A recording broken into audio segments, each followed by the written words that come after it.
Kata Sri Mulyani soal aliran dana mencurigakan Rp 300 triliun di Kemenkeu. JAKRTA. KOMPAS.com, Menteri Keuangan Menkeu Sri Mulyani menanggapi isu terkait adanya aliran dana mencurigakan di lingkungan Direktorat Pajak dan Direktorat Bea Cukai, Kementerian Keuangan senilai Rp 300 triliun. Dirinya mengaku baru hari ini menerima surat laporan dari Pusat Pelaporan dan Analisis Transaksi Keuangan PPATK mengenai transaksi. Saya terima tadi pagi tapi, karena sedang terbang ke sini kota Solo, jadi saya belum lihat suratnya, tapi saya sudah scan, kata Sri Mulyani setelah mendampingi Presiden Jokowi melakukan peninjauan di KPP Pratama Solo, Kamis 9 Maret 2023. Mengenai angka transaksi tersebut, Sri Mulyani mengaku belum melihatnya, karena di dalam surat tersebut, juga tidak tertera angka transaksi Rp 300 triliun, yang sebelumnya diungkap Menko Polhukam Mahfud MD dan Kepala Pusat Pelaporan dan Analisis Transaksi Keuangan PPATK, Ivan Yustiavandana. Baca juga Krak, atau Steel bakal bangun pelabuhan di Cilegon. Saya belum melihat angkanya ya.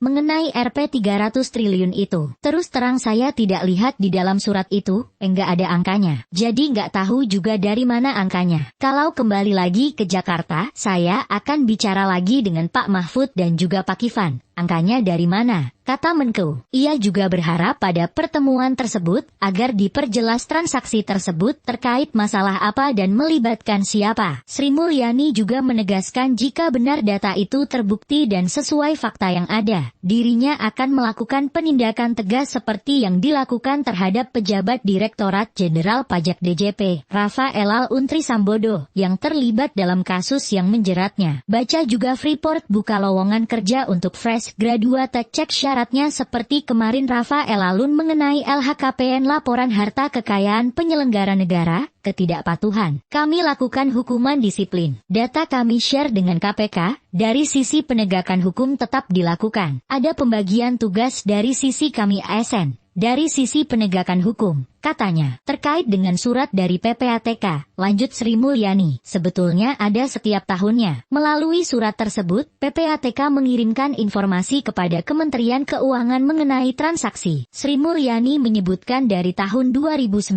2023 ada sebanyak 196 surat yang disampaikan. Dari total tersebut, sebagian sudah ditindaklanjuti oleh Inspektorat Jenderal. Baca juga sinyal hawkish the Fed tekan rupiah. BI sebut hanya sementara, ada yang dilakukan inseminasi. Kalau kasus terbukti ada hukuman disiplin, dicopot atau dikeluarkan. Itu semua ada statusnya. Menurut Pak Ivan masih ada 70 yang perlu keterangan tambahan. Kami akan sampaikan, katanya. Jenis mobil apakah yang menggunakan dua mesin penggerak dengan bensin dan motor listrik? Dapatkan total hadiah Rp 5,00 untuk 10 orang beruntung dengan mengikuti kuis otomotif berikut ini yang merupakan kelebihan dari kendaraan listrik, kecuali apa nama bahan bakar dari Pertamina beroktan 92. Pada tahun berapakah Robert Tendersen mengembangkan mobil roda 3 menggunakan baterai listrik? Apakah kepanjangan EV yang biasa digunakan dalam mobil listrik?